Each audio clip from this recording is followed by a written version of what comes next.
Pleased to welcome Senator Evan Bayh back to this program. The Indiana Democrat sits on the Senate Armed Services Committee, which this afternoon held hearings on the future of U.S. involvement in Iraq. He joins us tonight from Washington. Senator Bayh, nice to have you back on the program. Good to be back, Tavis. Thank you. I want to start with a clip, if I might, of an exchange earlier today between you and General Abizaid. He, of course, is the Army General in charge of the U.S. Central Command in the region. Here now, an exchange between Senator Bayh and General Abizaid earlier today in Washington. With all of our assistance, all of our blood and treasure and sacrifice there, at some point we have to ask ourselves the question, do they have it in them to forge one country and a common destiny, or is that beyond their capabilities? Yes, they have it in them. They can forge one country. They are fighting and dying for their country. They can overcome these problems, but it's not an easy thing to do. Just like it wasn't an easy thing for us to forge our own destiny after the revolution. So, Senator Bayh, did you buy his answer? I think the question remains to be answered, Tavis. I mean, the general gave me a sincere opinion. But look, some Iraqis are fighting and dying for their country, but my impression is the majority of them, including some of the top government leaders, still think first as members of a religious group or of an ethnic group or of a tribe rather than as Iraqis first. And it's that common identity, Tavis, that they need to establish. They need to reconcile their differences. We can't do this for them. And I think this is very much an open question.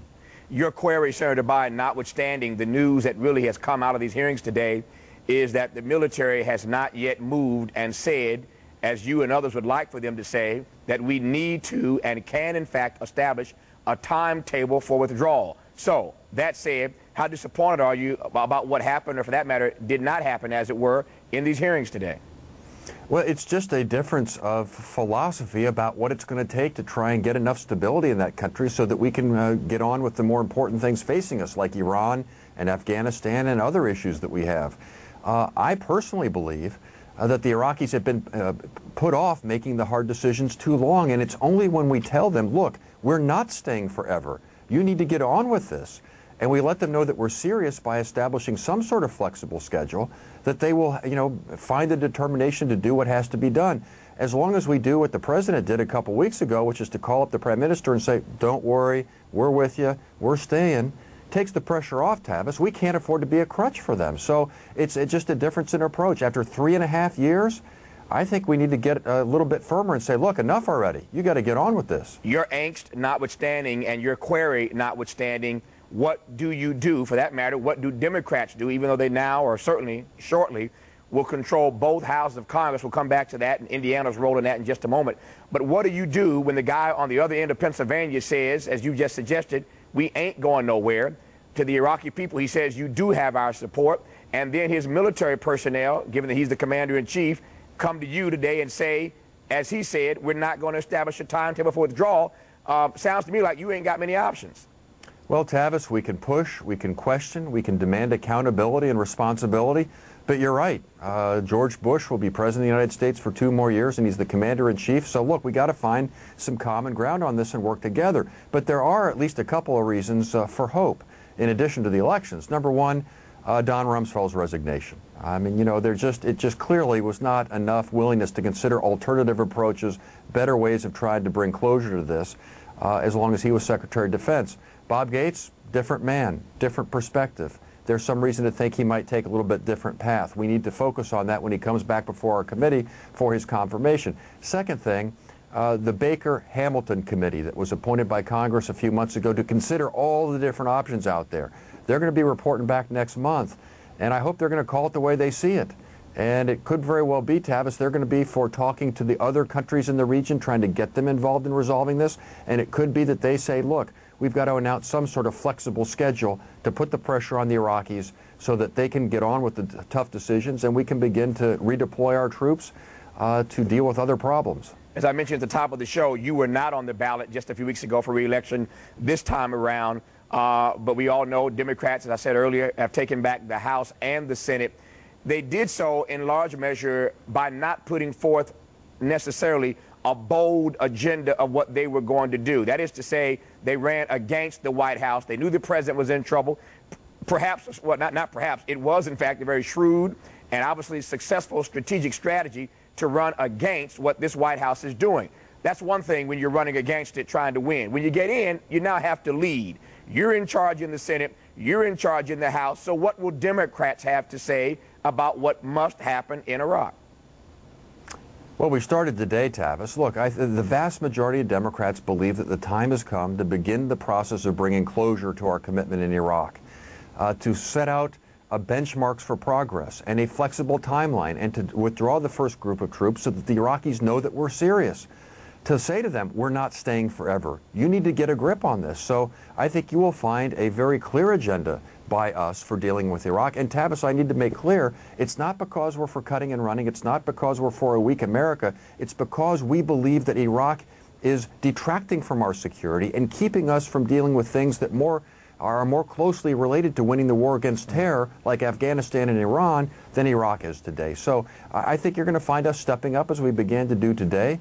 After the first of the year when we do have that majority, because you're right, it's not enough to be against. It's what you're for that matters. I'm not asking you to get inside the head of the president, but help me understand from your perspective at least how it is the resignation of Mr. Rumsfeld notwithstanding, because I don't believe that a change of guard necessarily means a change on the ground. But that said, how does a president, given what happened just days ago with regard to the elections and the message sent, not get it? How could you be president and not get it at this point? Tavis, I don't have a good question for you for that. Perhaps he just doesn't get it. Perhaps he's getting bad advice. Maybe Bob Gates will give him a better take on what's actually going on there. I mean, look, the President of the United States, with all that has gone wrong in Iraq, said that he believes that we're winning in Iraq, that things are going well in Iraq. Our intelligence community almost uniformly will tell you that they don't believe that is the case. And you have someone like the Vice President who said a few months ago that even knowing what we know today, he'd make the same decisions all over again. So we just need a more realistic assessment of the facts, more accountability for progress, not dealing with illusions, but dealing with the reality. And so we got to get him better facts. And you know what, Tavis, if he can't get a grip on the reality of the situation, well, that's why you have checks and balances. That's why you have a Congress. And now we're in a better position to provide some guidance of our own. Let me ask you quickly here, what for you constitutes victory in Iraq, and is that possible at this point? I think we may be past the point of creating some sort of idealistic democracy that the rest of the Middle East would look to and say, we want to be like Iraq. That may have been accomplishable. Some profound mistakes were made. So that may be a bridge too far right now. But a more stable Iraq that doesn't threaten its neighbors, that doesn't have the level of violence that it has today, that doesn't harbor terrorists or seek weapons of mass destruction, that is perhaps still doable. But Tavis, only if the Iraqis want that. We cannot do this for them. 3.5 years now we've been trying to do this for them. It's finally up to them. I think that's where we need to put the pressure, see how they react, and then we need to behave accordingly. In the 2 minutes I have left, let me shift gears right quick here. On this very stage, on election night, I was covering the elections live here with PBS, and kind of tickled to see that Indiana factored early into the evening into the Democrats taking back the House. What'd you make of it? Your home state was coming through, Tavis. Yeah. I mean, it's that Indiana. Well, look, as you know, our state is sometimes a more challenging place for Democratic candidates. But we had good candidates, and I'll tell you what the secret was. They were for progress, not partisanship. They were practical, not radical ideologues of some kind. And you know what, Tavis? They said, look, we'll work with Democrats, independents, and reasonable Republicans to try and move this country forward. And I think that's what people are looking for. They look at this city where I am here tonight, Washington, and they think it's just broken. It's dysfunctional.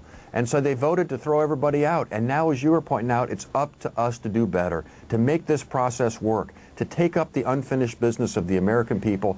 That's what we have to be about now. Otherwise, they'll vote the new rascals out the next time. I just got about 30 seconds here. There are some, your point notwithstanding, who believe that these results mean that the Democratic Party is going to be pulled more to the right, given that there were more centrist Democrats, more conservative Democrats who helped give the Democratic Party their majority in the House. Well, I don't think it's an ideological thing, left, right, or center. I think it's a practical thing. People want to move forward. And so, look, I'll say this. People voted against what they viewed as being the Iraq policy, the president's unpopularity, the radical ideology and the partisan extremism of this administration. We've got to be better than that. We cannot be equally partisan and ideological in the opposite direction. We've got to do the practical business of this country that will make a difference in people's lives. That's what they're looking for, regardless of what kind of label you happen to put on it. You running?